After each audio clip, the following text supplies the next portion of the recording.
Mais ça, on est en train de parler dans un micro, c'est une innovation? C'est une innovation, ça? Si, oui, je veux dire pas. C'est une innovation. C'est une innovation? D'accord. Technologique.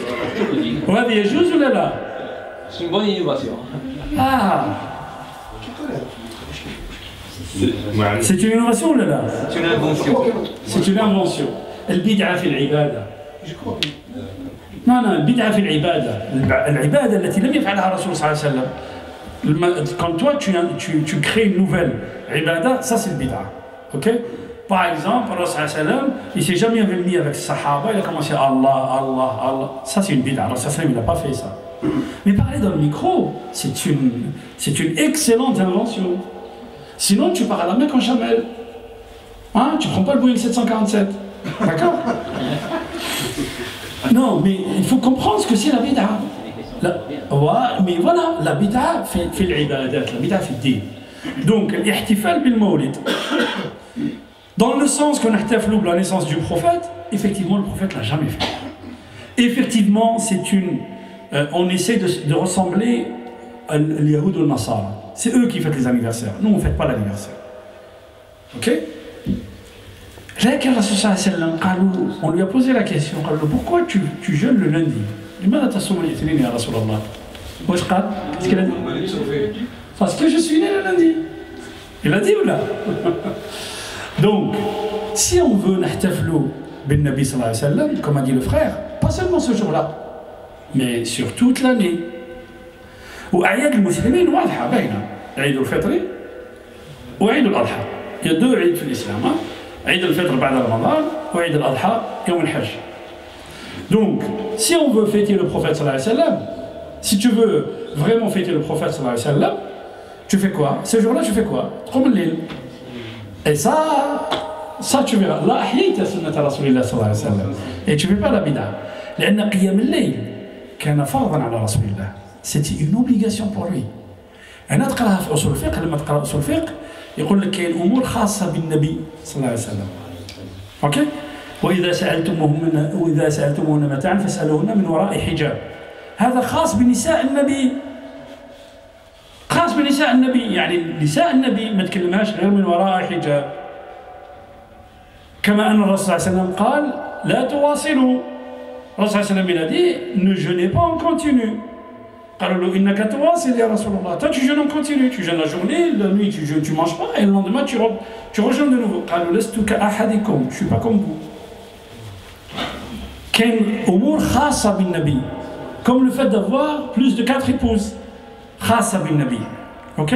قيام الليل, c'est une obligation sur le prophète. C'est pas une obligation pour nous. Mais si tu veux fêter le Mawlid, vas-y.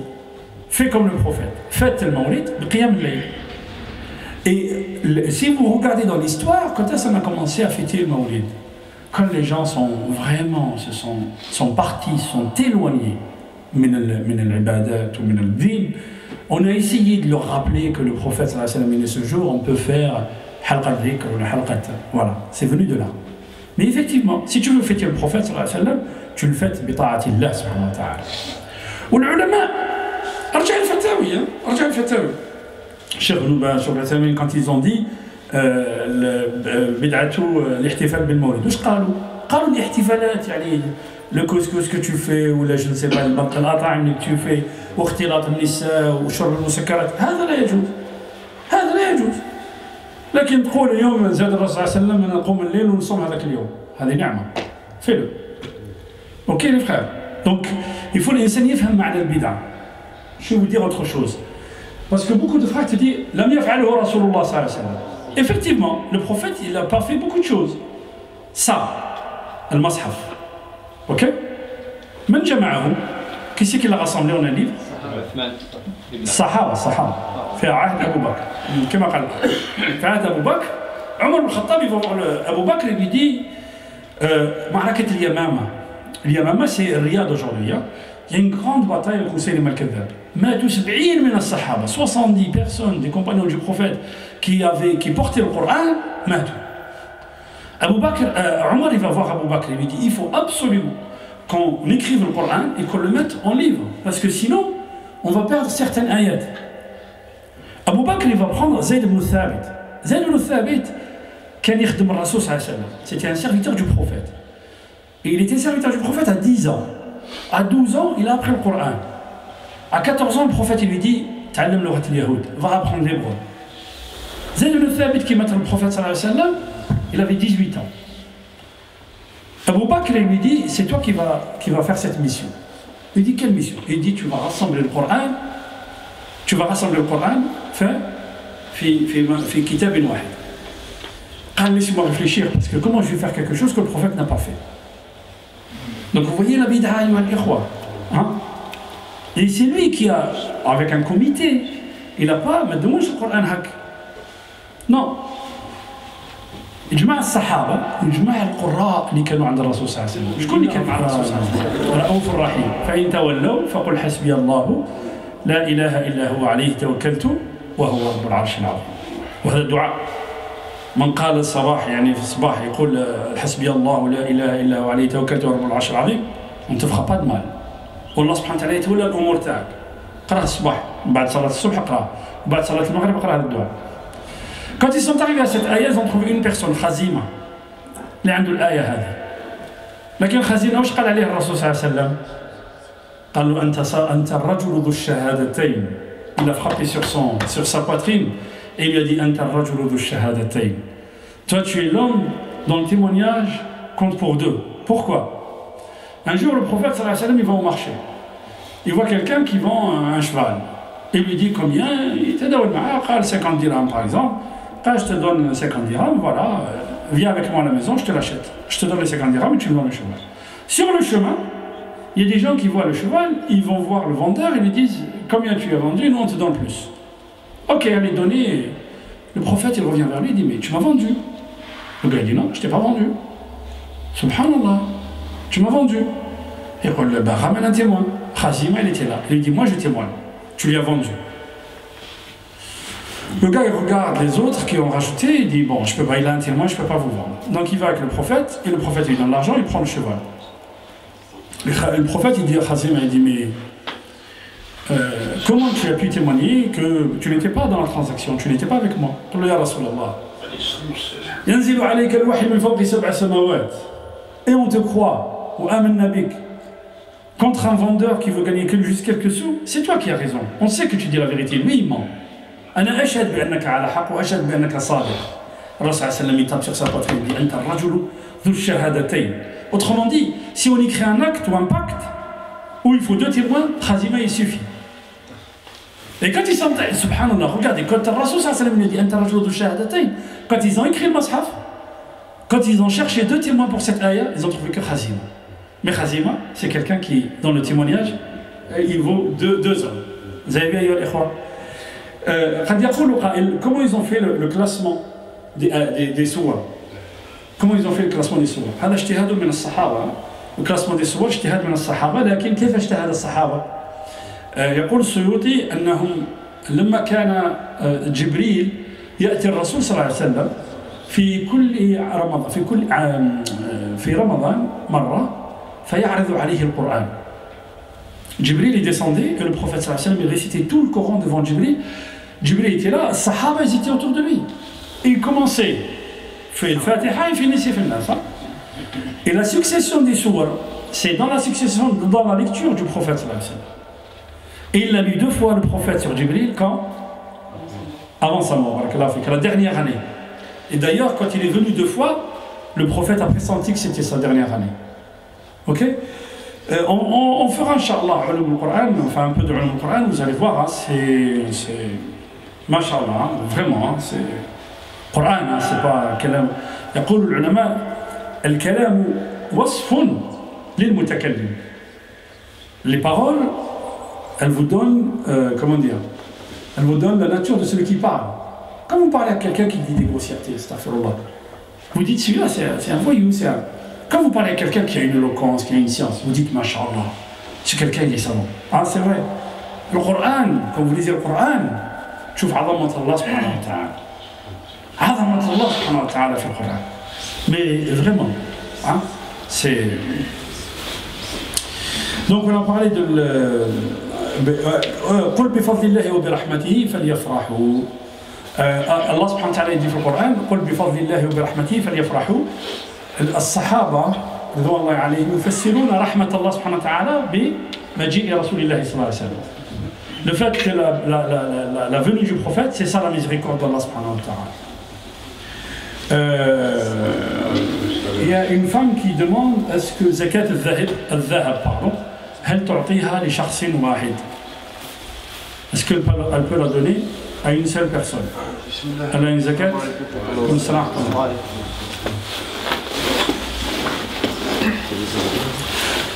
أنواع صرف الزكاة الله سبحانه وتعالى ذكرهم في سورة التوبة إنما الصدقات للفقراء والمساكين زيد وبن السبيل والعاملين عليها وفي الرقاب والغارمين زيد وفي سبيل الله والمؤلفة قلوبهم وفي سبيل الله 8. Ok? Donc il y en a 8. Bien sûr, tu vas me dire aujourd'hui le riqab il n'y en a pas. C'est-à-dire l'esclavage il n'y en a pas. في سبيل الله كل المشروع في سبيل الله فهو في سبيل الله.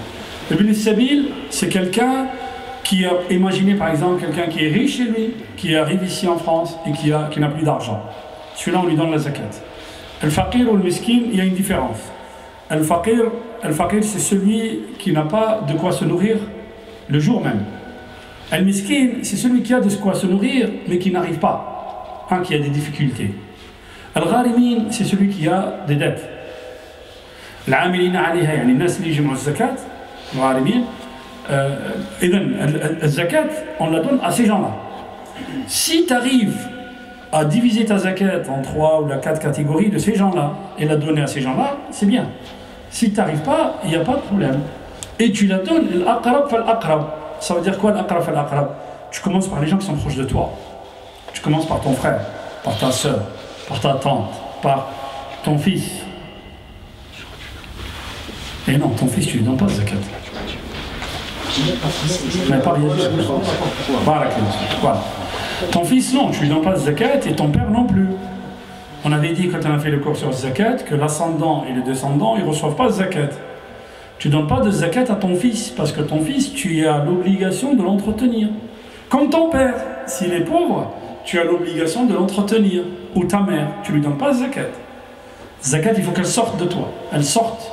Mais d'une manière transversale, comme ça, ton frère, ou ta soeur, ou ton oncle, ou ta tante, il n'y a pas de problème. Tu leur donnes et tu commences par eux. Ok? Mais pas le père, pas le grand-père, pas le fils. Ok? Donc, comme ça, non. Ok? Un frère qui pose la question, là, oui, Ahmed. La prière. Lors de la prière. Ok. On fait la prière. Et on reprend les questions بعد الصلاة pour ceux qui veulent rester là. توبي إلى الله سبحانه وتعالى. وكفارة اليمين ما هي؟ Qu'est-ce qu'elle doit faire pour dire كفارة اليمين? Combien? Non, c'est pas ça. On l'avait dit. بارك الله فيك. لا مش 60 يوم. إطعام 10 مساكين. La première c'est pas jeûner. La première c'est nourrir 10 pauvres. Zid, 10 pauvres de quoi? من أوسط ما تطعمون أهليكم. Allah subhanahu wa ta'ala nous dit si kafarat al-yamin, si je jure de ne pas faire quelque chose et je le fais, si je dois expier mon juron, je dois it'amu 10 masakin, je dois nourrir 10 pauvres selon mes moyens. C'est-à-dire que si moi j'ai l'habitude de manger avec 5 euros, pour 5 euros, je fais nourrir 10 pauvres à une moyenne de 5 euros. Si j'ai l'habitude d'aller au restaurant et je mange pour 30 euros, je nourris 10 pauvres à hauteur de 30 euros chacun. D'accord? D'abord, il faut sortir. Et nous, on passe tout de suite à 3 jours. Non. Allah subhanahu wa ta'ala يقول أطعموا 10 مساكين ثم أو عتق رقبة تحرير رقبة زيد بارك الله فيك مؤمنة. الآن ما كاش تحرير رقبة. Sinon il faut habiller des personnes, racheter des habits. Non, sinon 3 jours. 3 jours elle vient. أو صيام 3 أيام. Ok? 3 jours c'est la troisième solution. C'est pas la première, les frères. Ok? Là, je commence par le croyant. Bien sûr. si on ne trouve pas, par exemple. Non, non, tu vas le chercher. Ouais, tu commences par le croyant, et les croyants qui sont pauvres, il y en a. Hein. Si tu n'en connais pas, je te montre. Hein. Ah, il y en a. Hein. Parce que, tu sais, quand tu fais des dars comme ça, les gens ils viennent te demander. Hein. Ils viennent te dire s'il y a des gens qui donnent zakat, s'il y a des gens ceci, s'il y a des gens cela. Donc tu es intermédiaire entre les gens. Tu mets quelqu'un qui a avec quelqu'un qui n'a pas. Hein, tu es... Donc si tu ne connais pas, moi je connais. Hein. On a une liste. Ok, ouais. السحر. Une question sur le sihr. هل الساحر كافر؟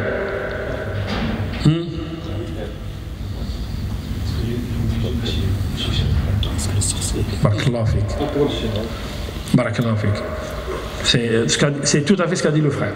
C'est-à-dire, il est obligé. Le sahir, qu'est-ce qu'il fait? Il fait un pacte avec le shaitan.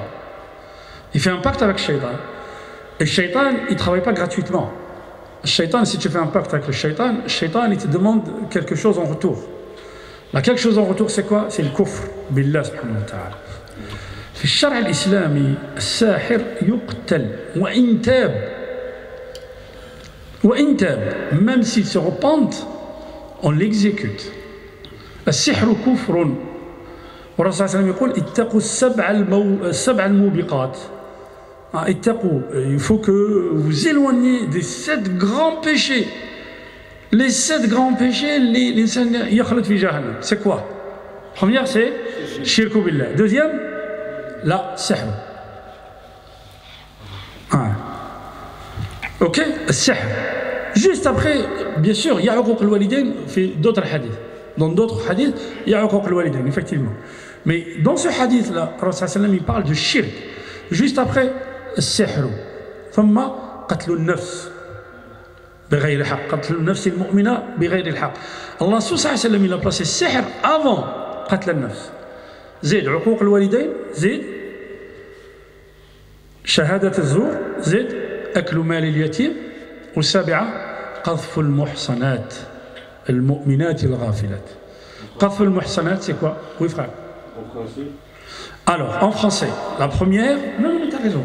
La première, c'est shirk billah, c'est associer Allah subhanahu wa ta'ala quelque chose. Et on a parlé de l'association, les frères. Hein.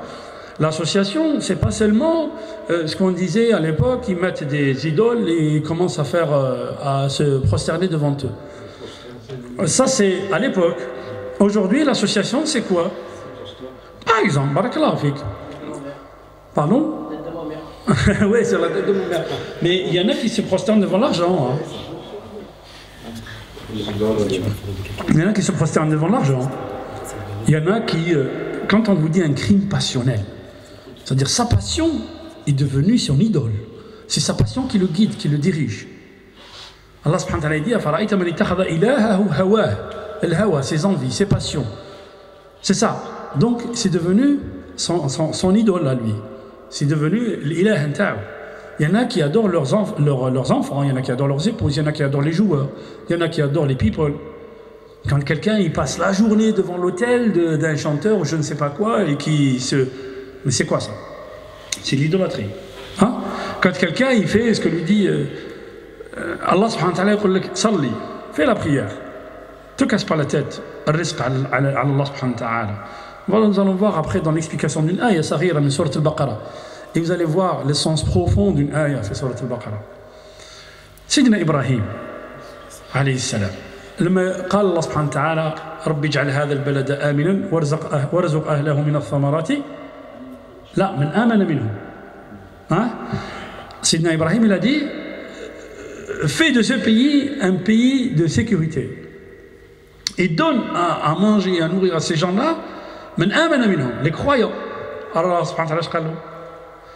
لا قبل الآية الله سبحانه وتعالى يقول له إني جاعلك للناس إماما قال ومن ذريتي.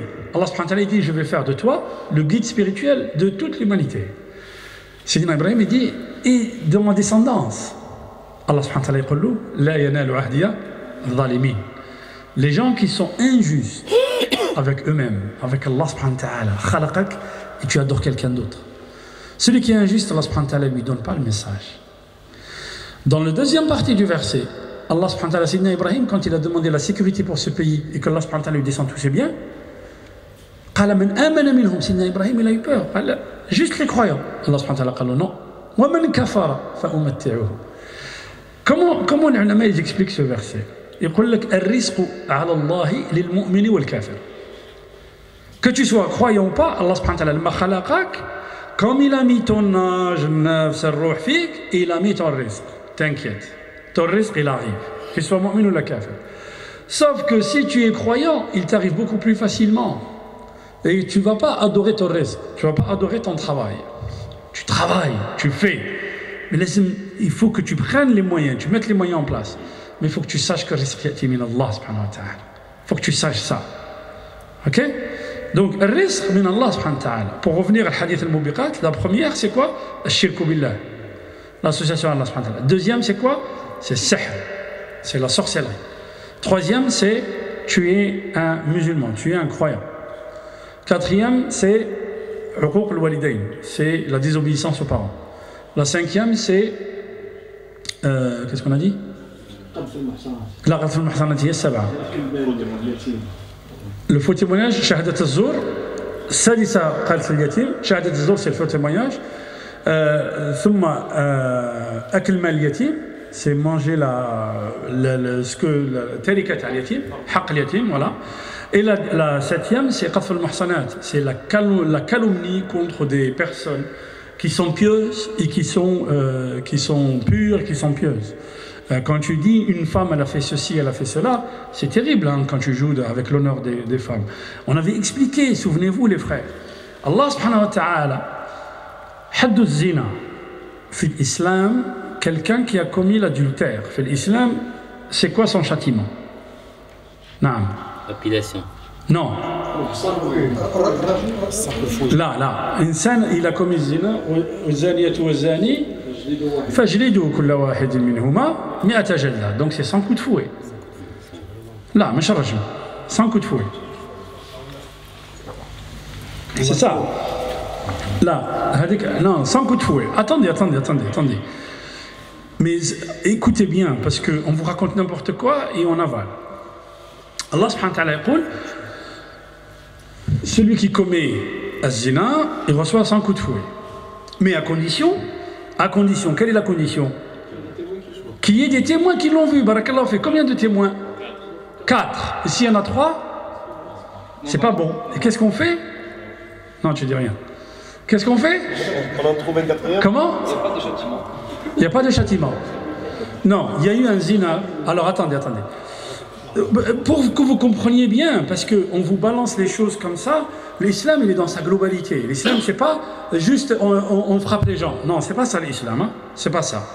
Il faut comprendre le sens de pourquoi Allah subhanahu wa ta'ala il a mis les choses en place. Et quand vous comprenez le fonctionnement d'une société musulmane, et vous comprenez le droit musulman, quand vous faites usul al-fiqh, vous comprenez le droit musulman, la jurisprudence musulmane, vous comprenez que ce sont des menteurs, ils racontent n'importe quoi. Allah subhanahu wa ta'ala dit az-zina hadduhu 100 jalda. Il faut absolument qu'il y ait 4 témoins. 4 témoins qui ont vu l'acte, qui ont vu le geste, qui ont vu à la même heure, les mêmes habits, les mêmes personnes, tout au détail près. Les 4 témoins, ils ont vu la même chose. S'il n'y en a que 3, qu'est-ce qu'on fait? Ça, personne ne vous le dit. S'il n'y en a que 3, c'est les 3 qui reçoivent 80 coups de fouet. Subhanallah al-azim. Hein? S'il n'y en a que 3, aqra'u ilm al-hadith. Quand vous lisez, quand vous faites ilm al-hadith, on vous dit un tel, on ne prend pas le hadith de lui. Parce que dans le silsila, dans la chaîne de transmission, il y a un tel. Et ce un tel a été fouetté par Omar dans une affaire de zina. Il a dit, oui, moi j'ai vu, ils étaient que 3. Alors Omar, il les a fouettés, 80 coups de fouet. D'après vous, c'est quoi la sagesse d'après ça, après ça? Inna alladhina yuhibbuna an tashi'a al-fahishata fi alladhina amanu. Allah subhanahu wa ta'ala, il nous dit, il nous explique. La société musulmane est pure et pieuse.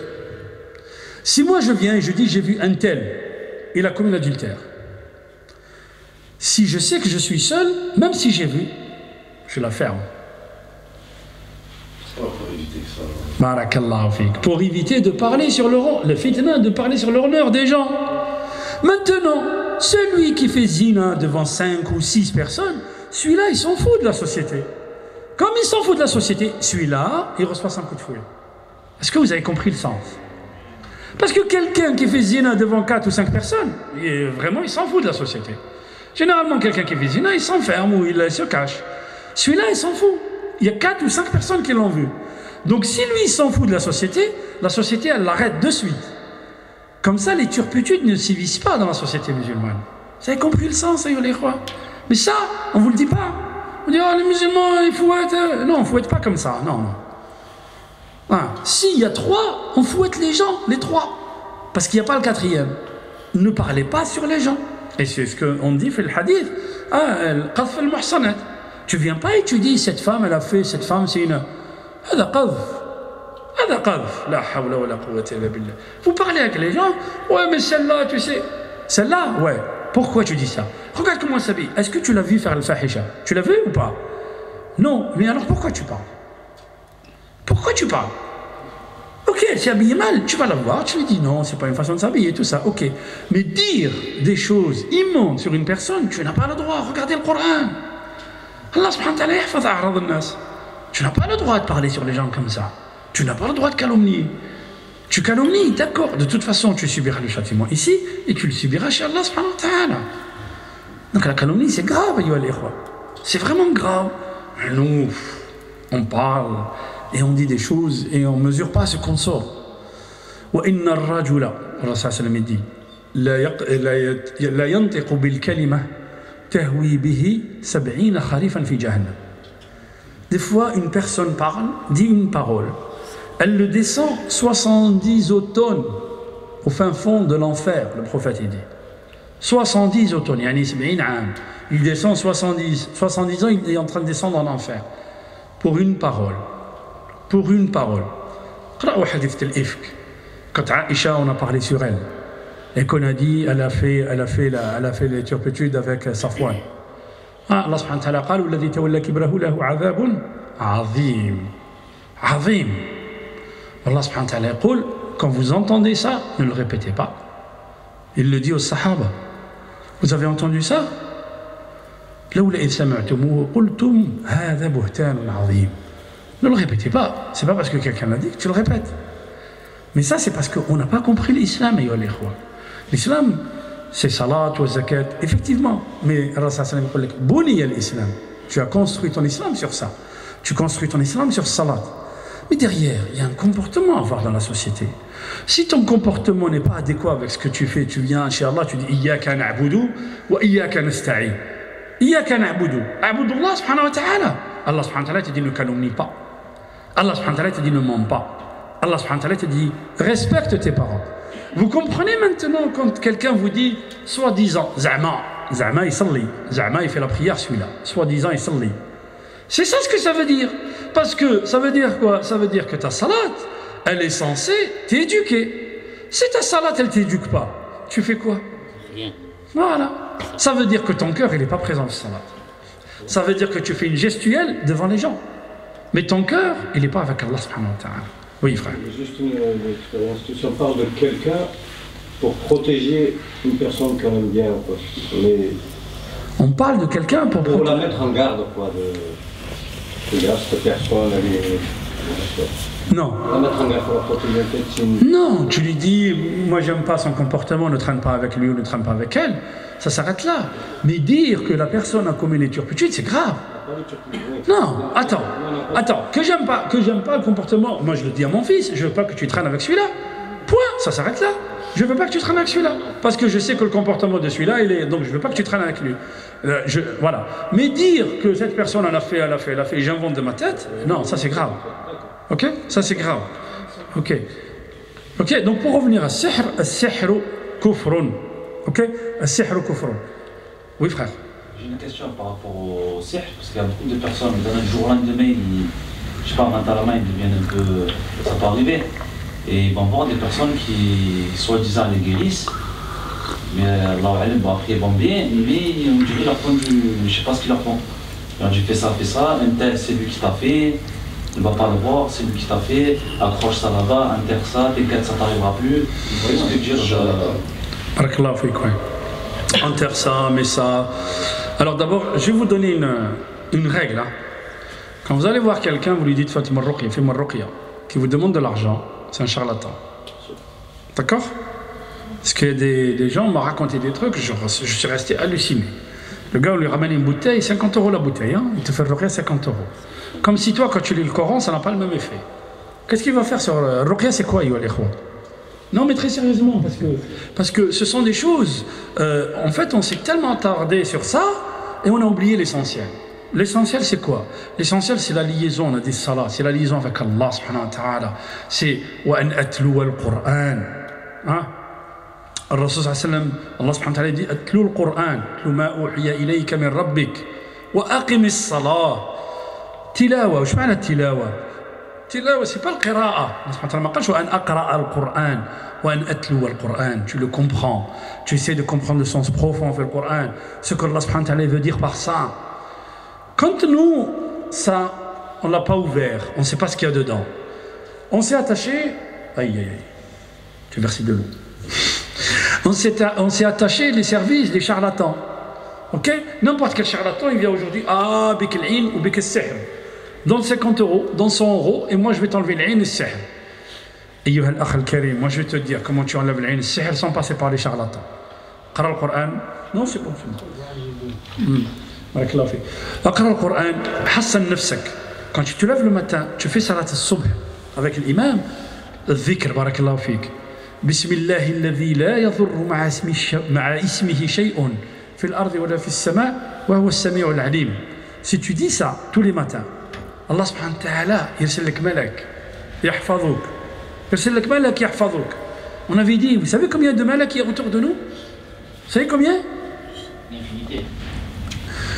Non, une infinité là. Par exemple, là en ce moment, on est en train de parler dans le Coran. Combien? Non, 6. 6 malaks qui te suivent tout le temps. Tout le temps. Atidun raqib. Ceux qui inscrivent tes bonnes et tes mauvaises actions. Ils sont là. Ok? Lahu mu'aqibatun min bayni yadayhi wa min khalfih. Tu as des anges devant toi et derrière toi. Ça, c'est le minimum. Ensuite, si tu sors le matin de la maison et que tu lis le dua, Allah subhanahu wa ta'ala t'envoie un autre ange qui te protège. Si tu lis le dua et ayat al-kursi avant de dormir, Allah subhanahu wa ta'ala t'envoie un autre ange. À chaque fois que tu te retournes, il te fait tasbih.